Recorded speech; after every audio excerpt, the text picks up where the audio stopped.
അങ്ങനെ അസാധ്യം എന്നുള്ള നിലയുണ്ടായിരുന്നിടത്ത് നിന്നാണ് 1.5 വർഷത്തെ പൂഞ്ഞാറിന്റെയും എക്കാലത്തെയും ഒരു ചിരകാല സ്വപ്നമായിരുന്ന മിനി സിവിൽ സ്റ്റേഷന് ഇന്ന് ശിലാസ്ഥാപനം നടക്കുകയാണ്.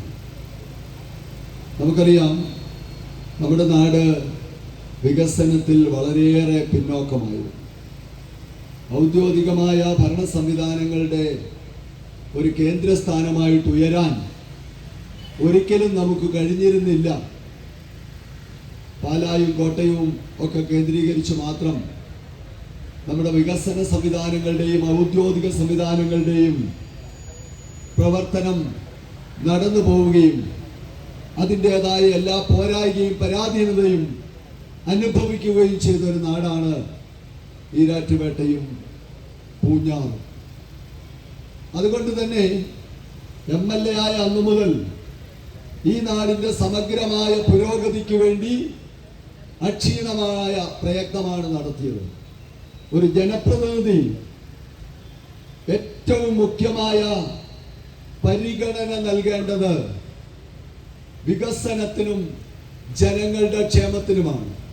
വികസനത്തിനും ജനങ്ങളുടെ ക്ഷേമത്തിനും പ്രാധാന്യം കൊടുക്കണമെങ്കിൽ അതിനു വേണ്ടത് പ്രധാനമായും സർക്കാരിൻ്റെ ഔദ്യോഗിക സംവിധാനങ്ങൾ ഉണർന്നു പ്രവർത്തിക്കുന്നു എന്ന് ഉറപ്പുവരുത്തുകയും അങ്ങനെ പ്രവർത്തിക്കാൻ ആവശ്യമായ ഓഫീസ് സംവിധാനങ്ങളും മറ്റടിസ്ഥാന സൗകര്യങ്ങളും ഒരു നാട്ടിൽ ഉണ്ടാവുക എന്നുള്ളതാണ്. ദൗർഭാഗ്യവശാൽ മുൻകാലങ്ങളിൽ അത്തരമൊരു ജാഗ്രതയോ പ്രവർത്തന ശൈലിയോ ഉണ്ടായില്ല എന്നുള്ള ദുര്യോഗമാണ് പൂഞ്ഞാറും ഈരാറ്റുപേട്ടയും നേരിട്ടുകൊണ്ടിരുന്നത് എന്ന് സൂചിപ്പിക്കാൻ ഞാൻ ആഗ്രഹിക്കുകയാണ്.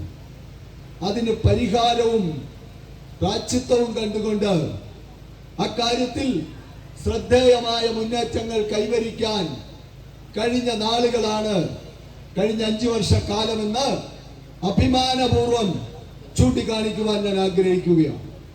ഞാൻ MLA ആകുന്ന ഘട്ടത്തിൽ ഈ ഈരാറ്റുപേട്ട നഗരഹൃദയത്തിലൂടെ കിടക്കുന്ന ഏറ്റുമാനൂർ പൂഞ്ഞാർ ഹൈവേയുടെ സ്ഥിതി പോലും എന്തായിരുന്നു എന്ന്, കടുവാമൊഴി മുതൽ MES കവല വരെ നഗരഹൃദയത്തിലൂടെ പോകുന്ന ഏറ്റവും പ്രധാനപ്പെട്ട പാതയുടെ അവസ്ഥ പോലും എന്തായിരുന്നു എന്ന് 5 വർഷം മുമ്പത്തെ ഓർമ്മകൾ മങ്ങിയിട്ടില്ലാത്തവർ ഒന്ന് ചിന്തിച്ചു നോക്കുന്നത്, പരിശോധിച്ചു നോക്കുന്നത് നന്നായിരിക്കും. നമ്മുടെ ഫയർ സ്റ്റേഷൻ എത്രയോ വർഷങ്ങളായി വാടക കെട്ടിടത്തിൽ പരിമിതമായ സൗകര്യത്തിലാണ് പ്രവർത്തിച്ചിരുന്നത്. നമ്മുടെ തീക്കോയി ടെക്നിക്കൽ സ്കൂൾ എത്രയോ കാലമായി വാടക കെട്ടിടത്തിലാണ് പ്രവർത്തിച്ചിരുന്നത്.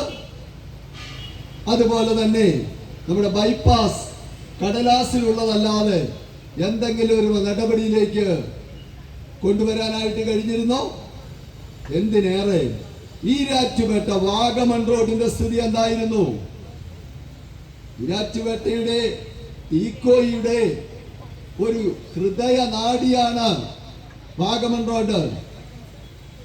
നിത്യേന 100 കണക്കിന് ടൂറിസ്റ്റുകൾ തീക്കോയി പഞ്ചായത്തിലുള്ള മുഴുവൻ മനുഷ്യർക്കും ലോകത്തെവിടേക്കെങ്കിലും യാത്ര ചെയ്യണമെങ്കിൽ ആ റോഡല്ലാതെ മറ്റൊരു റോഡില്ല.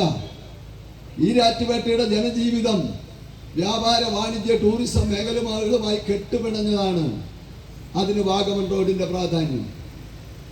ഞാനിതൊക്കെ സൂചിപ്പിച്ചത്, ഒരു ജനപ്രതിനിധി, ഒരു ഭരണാധികാരി ഏതു കാര്യത്തിലായിരിക്കണം ശ്രദ്ധിക്കേണ്ടത്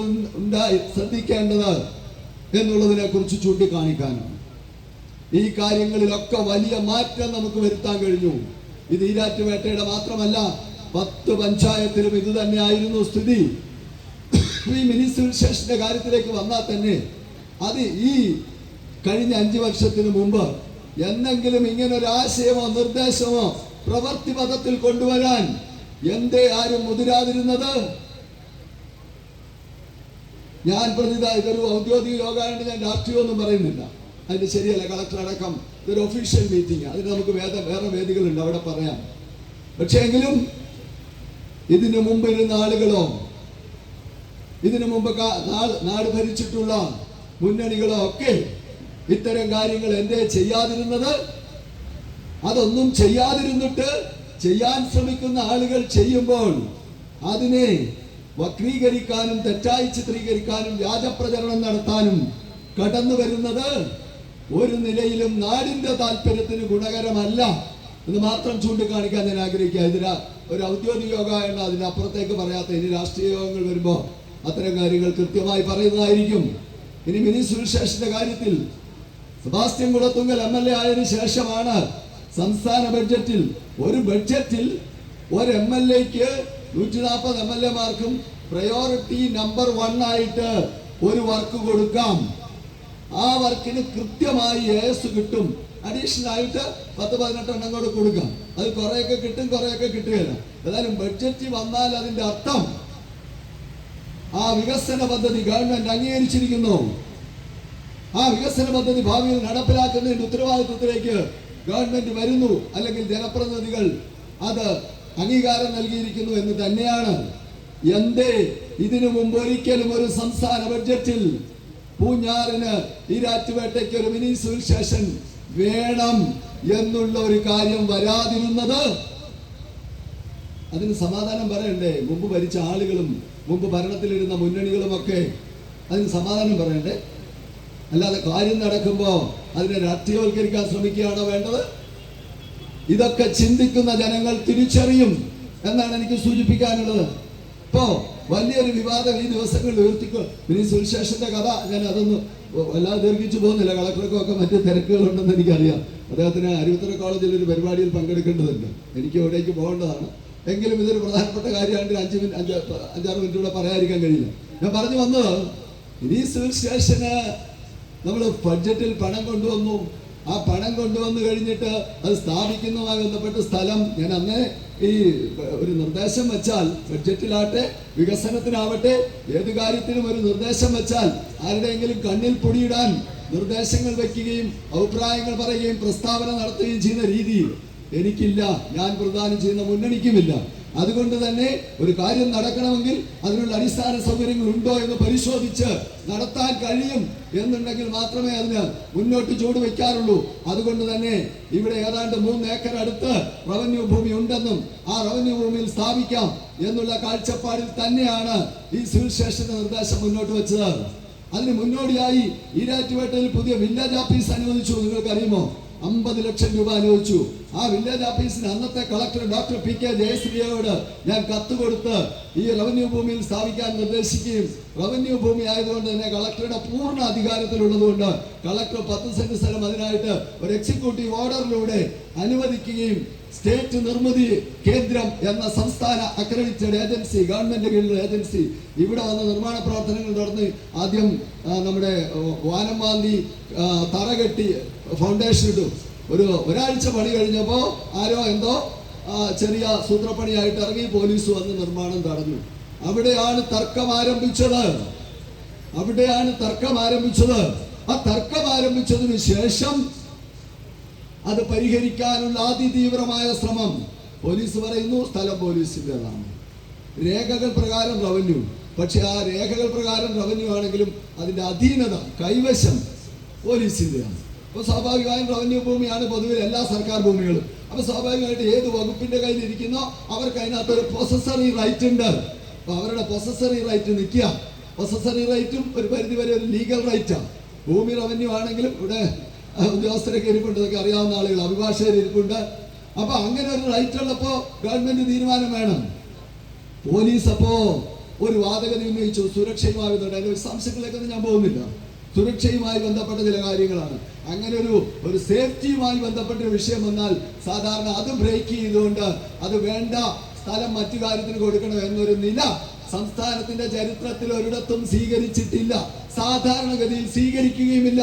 അങ്ങനെ അസാധ്യം എന്നുള്ള നിലയുണ്ടായിരുന്നിടത്ത് നിന്നാണ് 1.5 വർഷത്തെ ഞാൻ പ്രദാനം ചെയ്യുന്ന മുന്നണിയും അതിന്റെ നേതൃത്വവും എല്ലാ കക്ഷികളും ആ രാഷ്ട്രീയ യോഗത്തിൽ വിശദമായിട്ട് പറയുന്നത് ഔദ്യോഗിക പരിധിക്കപ്പുറത്തേക്ക് പോകുന്നില്ല. ഞാൻ പറഞ്ഞു വന്നത് അതിശക്തമായ നിലപാടെടുത്ത് ബഹുമാനപ്പെട്ട മുഖ്യമന്ത്രിയെ അടക്കം കാര്യങ്ങൾ ബോധ്യപ്പെടുത്താൻ കഴിഞ്ഞതുകൊണ്ട് മാത്രമാണ് കേരളത്തിന്റെ ചരിത്രത്തിൽ ആദ്യമായി പോലീസിന്റെ അധീനതയിൽ ഇരുന്ന ഒരു സ്ഥലം പോലീസിന്റെ അതിശക്തമായ നിലപാട് തിരുത്തിച്ചുകൊണ്ട് തള്ളിക്കളഞ്ഞുകൊണ്ട് ഇത് വിനീത് സിവിൽ സ്റ്റേഷന് വേണ്ടി വിട്ടുതരാൻ ഗവൺമെന്റ് തീരുമാനമെടുത്തത് എന്ന് സൂചിപ്പിക്കാൻ ഞാൻ ആഗ്രഹിക്കുക. അങ്ങനെ ഒരു തീരുമാനം എടുത്തു കഴിഞ്ഞാൽ പിന്നെ ഇപ്പൊ ചില ആളുകൾ വന്ന് കളക്ടർ കത്ത് കൊടുത്തില്ല, തഹസിൽദാർ എഴുതിയില്ല. എന്ത് മണ്ടത്തരൊക്കെയാ പറയുന്നത്. ഓരോ അല്പബുദ്ധികളായ ഓരോന്ന് പറയും, അല്ലെങ്കിൽ ഈ സോഷ്യൽ മീഡിയ ആയതുകൊണ്ട് ആർക്കും എന്തും എഴുതാന്ന്. അതിന്റെ പുറകെ ഉത്തരവാദിത്തപ്പെട്ട രാഷ്ട്രീയ പ്രസ്ഥാനങ്ങളും ഉത്തരവാദിത്തപ്പെട്ട മുന്നണികളും ഒക്കെ ഇറങ്ങുക എന്ന് പറഞ്ഞാൽ അവർ ഈ നാടിന്റെ വികസനത്തിനെതിരാണ് എന്ന് മാത്രമേ ഞാൻ സൂചിപ്പിക്കൂ. ഈ കവറിനകത്ത് നിറയെ ഇതുമായി ബന്ധപ്പെട്ട കടലാസുകളാണ്.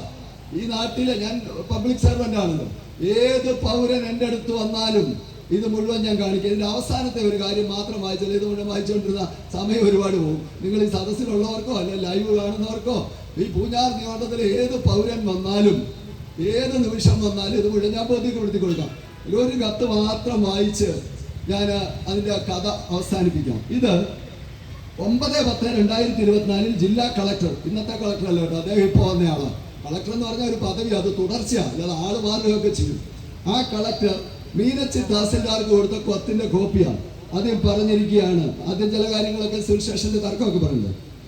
ബഹുമുഖ്യമന്ത്രിയുടെ അധ്യക്ഷതയിൽ 4/7/2024 12:30 ചേർന്ന യോഗത്തിൽ ഭൂമി തർക്കം പരിഹരിച്ചിട്ടുള്ളതും ഈരാറ്റുപേട്ട വില്ലേജിൽ ബ്ലോക്ക് നമ്പർ 48 റീസർവേ നമ്പർ 4913 പെട്ട 1.1320 ഹെക്ടർ റവന്യൂ പുറമ്പോക്ക് ഭൂമിയിൽ നിന്നും 50 സെന്റ് ഭൂമി മിനി സിവിൽ സ്റ്റേഷൻ പണിയുന്നതിന് അനുവദിച്ചിട്ടുള്ളതാണ്. ആ കളക്ടറുടെ പിൻഗാമിയായ കളക്ടറാണ് ഈ വേദിയിലിരിക്കുന്നത്. ഈ കളക്ടറെല്ലാം ഉൾപ്പെടുന്ന വകുപ്പ് ഭരിക്കുന്ന മന്ത്രിയാണ് ഏതാനും നിമിഷങ്ങൾക്കകം ഓൺലൈനിൽ വന്നത് പ്രഖ്യാപിക്കാൻ പോകുന്നത്. എന്നിട്ടാണ് പറയുന്നത് അനുവദിച്ചിട്ടില്ല, നടന്നിട്ടില്ല, കിട്ടിയിട്ടില്ല, ഇതെല്ലാം പ്രഹസനാണ്. അതുപോലെ തന്നെ ഇതിനകത്ത് നിന്ന മരങ്ങൾ, ഒരു സർക്കാർ ഭൂമി നിൽക്കുന്ന മരം മുറിക്കാനുള്ള നടപടി അതുമായിട്ട് എന്തെങ്കിലും ബന്ധപ്പെട്ടിട്ടുള്ള അറിയാൻ പറ്റും. ആ മരം മുഴുവൻ ഈ ആവശ്യത്തിന് വേണ്ടി മുറിച്ചു മാറ്റി ലേലം ചെയ്തു. ആ മരം മുറിക്കാൻ കൊടുത്ത പ്രപ്പോസലിലും അതിന്റെ എല്ലാ പ്രൊസീഡിങ്സിലും അത് ലേല നടപടികളിലും എല്ലാം പറഞ്ഞിട്ടുണ്ട്. സിവിൽ സ്റ്റേഷൻ പണിയാൻ വേണ്ടിയിട്ട് ഈ സ്ഥലം മരം മുറിച്ചു മാറ്റുന്നു. 2, റവന്യൂക്കാര് ഈ തർക്കം പരിഹരിച്ച് വിട്ടുകിട്ടിയ അന്ന് തന്നെ ഇവിടെ സർക്കാരിന്റെ ബോർഡ് വെച്ചിട്ടുണ്ട്, നിർദ്ദിഷ്ട ഈരാറ്റുപേട്ട മിനി സിവിൽ സ്റ്റേഷൻ സ്ഥാപിക്കുന്നതിനുള്ള സ്ഥലം. ഇങ്ങനെ സർക്കാർ നിശ്ചയിച്ച ഒരു കാര്യത്തെ പോലും കളക്ടറുടെ കത്തില്ല, പൊതുമരാമത്തിന് കൊടുത്തില്ല. എന്തൊക്കെ വേണ്ടത്തരാ പറയുന്നു. റവന്യൂ ഭൂമിയല്ലേ ഇത്? സിവിൽ സ്റ്റേഷന്റെ അധികാരികൾ റവന്യൂ അല്ലേ? ഒരു ജില്ലയിലെ മുഴുവൻ റവന്യൂ ഭൂമിയുടെ മേലധികാരിയും അവസാനമാക്കാൻ ജില്ലാ കളക്ടറല്ലേ? ആരെങ്കിലും ഒരു മണ്ടത്തരം എഴുന്നള്ളിച്ചാൽ ആ മണ്ടത്തരം ഏറ്റുപിടിക്കുന്നവർ ഒന്നുകിൽ ഉറക്കം നടിക്കുന്നവരാണ്, അല്ലെങ്കിൽ യാതൊരു കാര്യവിവരവും നാട്ടിലെ നടപടിക്രമങ്ങളെ കുറിച്ച് ഇല്ലാത്തവരാണ്. എനിക്ക് അതേക്കുറിച്ച് അത്രേ പറയാനുള്ളൂ, അല്ലാതെ പറഞ്ഞു പോകുന്നില്ല. ഇനി നമുക്ക് വേറെ അവസരങ്ങൾ വരുമ്പോൾ വിശദമായിട്ട് പറയാം. ഇവിടെ ഇനി സിവിൽ സ്റ്റേഷന്റെ നടപടികളൊന്നും ആയിട്ടില്ല എന്നാണ് അടുത്ത ആക്ഷേപം. അതേക്കുറിച്ച് കൂടി സൂചിപ്പിക്കാം. ഈ ഏറ്റുമാനൂരുമായിട്ടാണ് വലിയ താരതമ്യം. ഈ ഏറ്റുമാനൂരുമായിട്ടുള്ള താരതമ്യത്തിന്റെ ഒരു കാര്യം കൂടെ പറഞ്ഞ് ഞാൻ അവസാനിപ്പിച്ചോളാം, കാരണം നിങ്ങൾക്കെല്ലാം തിരക്കുണ്ട്. ഏറ്റുമാനൂര് ഇതുപോലെ തന്നെ തർക്കമുണ്ടായിരുന്നു. അവിടെ സിവിൽ സ്റ്റേഷൻ പണിയാൻ വേണ്ടി പ്ലാൻ ഉണ്ടാക്കി, എസ്റ്റിമേറ്റ് ഉണ്ടാക്കി, മണ്ണ് പരിശോധന നടത്തി, സൈറ്റ് റെഡിയാക്കി, സൈറ്റ് ഹാൻഡ് ഓവർ ചെയ്തു, എല്ലാം ചെയ്ത് പണി ആരംഭിച്ചപ്പോഴാണ് തർക്കം വന്നത്. അതുകൊണ്ട് തന്നെ തർക്കം തീർന്നപ്പോഴേ പണിക്ക് തടസ്സം ഉണ്ടായിരുന്നില്ല. ഇവിടെ വില്ലേജ് ഓഫീസ് പണിതപ്പോഴാണ് തർക്കം ഉണ്ടായത്. അതേസമയം വില്ലേജ് ഓഫീസ് പണിക്കായിരുന്നു വിട്ടുകിട്ടിയെങ്കിൽ ഈ മുഖ്യമന്ത്രിയുടെ യോഗം കഴിഞ്ഞ് തീരുമാനം വന്ന് പിറ്റേ ദിവസം തുടങ്ങായിരുന്നു. കാരണം പ്രൊസീജിയർ എല്ലാം കഴിഞ്ഞു. നമ്മുടെ സിവിൽ സ്റ്റേഷന് തർക്കം തീർന്നു കഴിഞ്ഞാണ് 1 തുടങ്ങുന്നത്. കാരണം പ്ലാനും എസ്റ്റിമേറ്റും ഉണ്ടാക്കണ സ്ഥലം ഏതാണെന്ന് അറിയാതെ പ്ലാനും എസ്റ്റിമേറ്റും ഉണ്ടാക്കാൻ പറ്റുമോ? അത് കഴിഞ്ഞ് ഓരോ ദിവസവും എന്ന് പറഞ്ഞ പോലെ ഞാൻ ഫോളോ അപ്പ് ചെയ്ത് നിർമ്മാണത്തിന് സജ്ജമായി കഴിഞ്ഞു.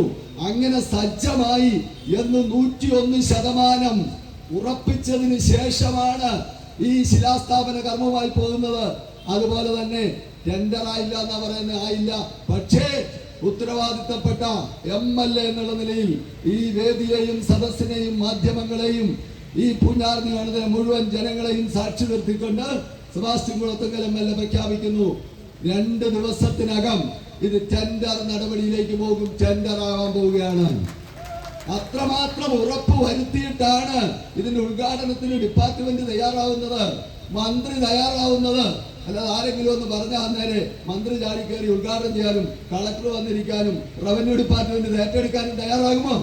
പൊതുമരാമത്ത് വകുപ്പ് അതിന്റെ നടപടികൾ തയ്യാറാക്കുമോ? ഗവൺമെന്റ് എന്ന് പറഞ്ഞാൽ ആരുടെയും കളിപ്പാവയ്ക്കനുസരിച്ച് ചലിക്കുന്നതാണോ? ആർക്കെങ്കിലും എന്തെങ്കിലും തെറ്റായ ഒരു പ്രഹസനം നടത്താൻ കൂട്ടുനിൽക്കുന്നതാണോ ഒരു ഗവൺമെന്റ് സംവിധാനം? അതൊരു ഒഫീഷ്യലല്ലേ? ഉദ്യോഗസ്ഥർ പണിഷ്മെന്റ് മേടിക്കല്ലേ, സസ്പെൻഷൻ മേടിക്കല്ലേ അങ്ങനെ തെറ്റായ ഒരു കാര്യത്തിന് കൂട്ടുനിന്നാൽ? അപ്പൊ കളക്ടർ അടക്കം, IAS കാരനായ കളക്ടർ അടക്കം, തഹസിൽദാർ അടക്കം, ADM അടക്കം, RDO അടക്കം, മന്ത്രി അടക്കം ഇവരെല്ലാം മണ്ടന്മാരല്ലേ? സെബാസ്റ്റ്യൻ കുളത്തുങ്കൽ പറഞ്ഞു, അല്ലെ പൂഞ്ഞാറിലെ LDF നേതാക്കന്മാർ പറഞ്ഞു. അന്നേരെ എല്ലാ നടപടിക്രമവും മാറ്റിവെച്ച് നടക്കുകയല്ലെന്ന് അറിഞ്ഞിട്ടും ഒരു നാടകം കളിച്ചേക്കാം എന്ന് കരുതി ഇവരെല്ലാം കൂടെ കൂടി എന്നാണോ പറയുന്നത്? അത്തരം വാദഗതികൾ ഉന്നയിക്കുന്നവരോട് എന്ത് പറയാനാ? ഇവരെ കേടെന്നല്ലാതെ മറ്റു കാര്യങ്ങളിലേക്ക് ഒന്നും പോകുന്നില്ല. ഔദ്യോഗിക യോഗമായിട്ട് അദ്ദേഹത്തിന്റെ സാഹസൊക്കെ ചേർന്നു. ഞാൻ പറഞ്ഞു വന്നത്, ഈരാറ്റുപേട്ട മിനി സിവിൽ സ്റ്റേഷൻ ഏറ്റവും ഉജ്ജ്വലമായ നിലയിൽ പണിതിരിക്കും, പണിയുകയും നിർദ്ദിഷ്ട എല്ലാ സർക്കാർ ഓഫീസുകളും അതിലേക്ക് കൊണ്ടുവരുന്നിരിക്കുകയും ചെയ്യും. ഇതിന് ഫണ്ട് അനുവദിക്കാനും സ്ഥലത്തിന്റെ തർക്കം തീർക്കാനും ഈ സ്ഥലം അലോട്ട് ചെയ്യാനും നടപടിക്രമങ്ങൾ പാലിക്കാനും അത് സജ്ജമാക്കി സ്ഥാപിക്കാനുമുള്ള ഇച്ഛാശക്തിയും ആർജവത്വവുമുള്ള ഒരു സംവിധാനവും ജനപ്രതിനിധിയുമാണ് ഇവിടെ ഉണ്ടെങ്കിൽ അത് നടന്നിരിക്കുമെന്ന് അസന്നിഗ്ധമായി ഈ നാടിനോട്. ഇതൊരു വലിയ പരിശുദ്ധ മാസമാണ്, പരിശുദ്ധ റംസാൻ മാസമാണ്, ക്രൈസ്തവരുടെ വലിയ നോയമ്പാണ്, ഹൈന്ദവ സഹോദരങ്ങളുടെ വിഷു ആഗതമാവുകയാണ്. അപ്പൊ ഏറ്റവും പുണ്യവും പരിപാവനവുമായ ഈ ഒരു കാലഘട്ടത്തിൽ ഈ നാടിന്റെ ജനപ്രതിനിധി എന്നുള്ള എല്ലാ ഉത്തരവാദിത്തങ്ങളും പൂർണ്ണബോധ്യത്തോടുകൂടി അസന്നിഗ്ധമായി വ്യക്തമാക്കുന്നു. ഈ കാര്യങ്ങൾ കൃത്യമായി ചെയ്തിരിക്കും. ഇതല്പം താമസം വന്നത് ഈ സ്ഥലത്തിന്റെ വിട്ടുകിട്ടാൻ വേണ്ടിയാ. മറ്റേ ഏറ്റുമാനൂർ തുടങ്ങിയതുമായിട്ടാണ് താരതമ്യം ചെയ്യുന്നത്. അതെന്തുകൊണ്ടാണെന്ന് വെച്ച് കഴിഞ്ഞാൽ തുടങ്ങിക്കഴിഞ്ഞപ്പോൾ ആ തർക്കം വന്നത്. നമ്മുടെ തുടങ്ങാൻ പോയിട്ട് ആലോചിക്കുന്നതിന് മുമ്പേ തർക്കം വന്നു. അത് കഴിഞ്ഞാണ് പ്ലാൻ എസ്റ്റിമേറ്റ് ഉണ്ടാക്കി, സോയിൽ ടെസ്റ്റ് നടത്തി, മരം മുറിച്ചു മാറ്റി, എത്രയോ നടപടിക്രമങ്ങൾ സങ്കീർണം ഇവിടിരിപ്പുണ്ട്. അതല്ലെങ്കിൽ ഇവിടെ ഞാൻ പറയുന്ന ആരും വിശ്വസിക്കുന്നുണ്ട്. ഇവിടെ ഈരാറ്റുപേട്ട ഡെവലപ്മെന്റ് ഫോറം എന്ന് പറഞ്ഞാൽ ഒരു സംഘടനയുണ്ട്. അതിൽ അവർക്ക് രാഷ്ട്രീയമൊന്നുമില്ല. അവരിങ്ങനെ നാട്ടിലെ നല്ല കാര്യങ്ങൾക്കൊക്കെ മുന്നിൽ നിൽക്കുക, പ്രവർത്തിക്കുക, സഹായിക്കുക. അതിൻ്റെ ആളുകൾ ഈ വേദിയിൽ സദസ്സിലുണ്ട്. റഷീദ് സാറിനെ പോലുള്ള ഒരു വേദിയിലുണ്ട്, അഷ്റഫ് സാറിനെ പോലെയും ഒക്കെ ഉള്ള ആളുകൾ സദസ്സിലുണ്ട്. അതിനാണ്ട് എൻ്റെ അറിവിൽ 10-25 പേർ. നിങ്ങൾ അവരോട് ആരോടെങ്കിലും ഒന്ന് ചോദിച്ചു നോക്കുക. അല്ലെങ്കിൽ ഞാനോ ഇവിടെ ഇരിക്കുന്ന രമാമോഹനോ അല്ലെങ്കിൽ സുനിലോ ശേഖരനോ ഒന്നും പറയുന്നത് കൂട്ടാക്കണ്ട. ഞങ്ങളൊക്കെ LDFന്റെ ആളുകൾ, അതിന് ഞങ്ങൾ എന്തെങ്കിലും രാഷ്ട്രീയ നേട്ടത്തിന് പറഞ്ഞതാണ്. അവരോടൊന്ന് ചോദിച്ചു നോക്കുക. വിശ്വാസക്കുറവുള്ളവർ ഇതെവിടം വരെ ആയി, എന്തായി, നടക്കുമോ നടക്കുകയല്ലോ, തടസ്സം വരും. എന്തെങ്കിലും തടസ്സമുണ്ടെങ്കിൽ, ഇത് നടക്കാത്ത കാര്യമാണെങ്കിൽ ഇത്തരം ഒരു ചടങ്ങും ഇത്തരം ഒരു ഉദ്ഘാടനവുമായി ഞങ്ങളൊക്കെ മുന്നോട്ട് വരികയോ? ഒരു ദിവസം കൊണ്ട് നേരം വെളുക്കില്ലല്ലോ. നാളെയും ഞങ്ങൾക്കൊക്കെ ഇവിടെ രാഷ്ട്രീയ പ്രവർത്തനവും ഒക്കെ ആയിട്ട് നടക്കേണ്ടതല്ലേ? അങ്ങനെ ഒരു നാടിനെ മുഴുവൻ പൊട്ടന്മാരാക്കി കബളിപ്പിച്ചുകൊണ്ട് ആരുടെയും കണ്ണിപ്പൊടിയിട്ട് ആർക്കെങ്കിലും മുന്നോട്ട് പോകാൻ കഴിയുമോ? അതുകൊണ്ട് തന്നെ ഒരു വ്യാജ പ്രചരണവും ഈ കാര്യത്തിൽ നിലനിൽക്കാത്തതാണെന്നും അടിസ്ഥാനരഹിതമാണെന്നും സൂചിപ്പിക്കാൻ ആഗ്രഹിക്കുകയാണ്. നമ്മുടെ നാടിന് സമഗ്രമായ പുരോഗതിക്ക് വേണ്ടി നമ്മുടെ PWD റോഡുകളെല്ലാം നന്നാക്കി 20 കോടി രൂപയുടെ അമൃത് കുടിവെള്ള പദ്ധതി വാട്ടർ അതോറിറ്റിയുടെ നേതൃത്വത്തിൽ നടന്നു വരികയാണ്. നമ്മുടെ ബൈപ്പാസിന്റെ സ്ഥലമേറ്റെടുപ്പിന് 11-1 നോട്ടിഫിക്കേഷൻ പുറപ്പെടുവിച്ച് സ്ഥലം ഏറ്റെടുത്തുകൊണ്ടിരിക്കുകയാണ്. കാരക്കാട് ഇളപ്പങ്കൽ പുതിയ പാലത്തിന് സർവേയും സോയിൽ ടെസ്റ്റും ഡിസൈൻ ആൻഡ് പ്ലാനിങ്ങും നടന്നുകൊണ്ടിരിക്കുകയാണ്. അതുപോലെ ഞാൻ സൂചിപ്പിച്ചതുപോലെ 40 വർഷം വാടക കെട്ടിടത്തിലായിരുന്ന നമ്മുടെ തീക്കോയി ടെക്നിക്കൽ സ്കൂള് 8.5 കോടി രൂപയുടെ പുതിയ കെട്ടിടമാണ് ആനയിളപ്പി പണിതത്. നമ്മുടെ ഫയർ സ്റ്റേഷൻ പുതിയ കെട്ടിടത്തിലേക്ക് വന്നു. അതുപോലെ തന്നെ ഒട്ടേറെ കാര്യങ്ങൾ, എല്ലാ വികസനവും ഇവിടെ പറഞ്ഞ് സമയം കളയുന്നില്ല. അതുകൊണ്ട് തന്നെ ഇച്ഛാശക്തിയും നിശ്ചയദാർഢ്യവും നാടിനോട് പ്രതിബദ്ധതയും വികസനവും ക്ഷേമവുമാണ് ഒരു ഭരണ സംവിധാനത്തിന്റെയും ജനപ്രതിനിധിയുടെയും മുഖ്യ ഉത്തരവാദിത്വവും എന്ന് ബോധ്യമുള്ള ഇച്ഛാശക്തിയുള്ള ഒരു രാഷ്ട്രീയ സംവിധാനത്തിന്റെ പ്രതിനിധി എന്നുള്ള നിലയിൽ, അത്തരം ഒരു ഗവൺമെന്റിന്റെ ഭാഗമാക്കെന്നുള്ള നിലയിൽ ഈരാറ്റുപേട്ട വിനീസിനു ശേഷം കല്ലിട്ടതാണെങ്കിൽ മുണ്ടക്കൈ ചൂരൽമലയുടെ താക്കോൽ ദാനത്തിന് ആദരണീയനായ മന്ത്രി കെ രാജൻ പറഞ്ഞതുപോലെ ഞങ്ങൾ കല്ലിട്ടിട്ട് പോകുന്നവരല്ല. ആ കല്ലിന്റെ മുകളിൽ വീണ്ടും വീണ്ടും കല്ലുകൾ ഉയരും.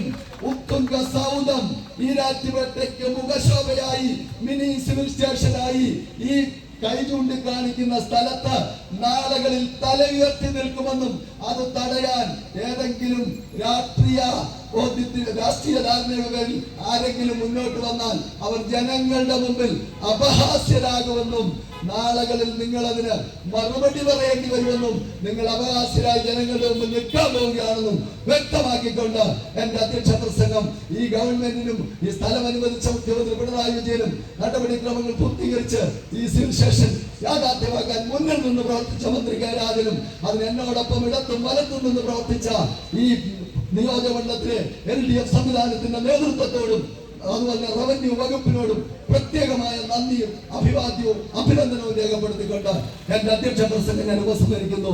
നന്ദി, നമസ്കാരം, ജയ് ഹിന്ദ്.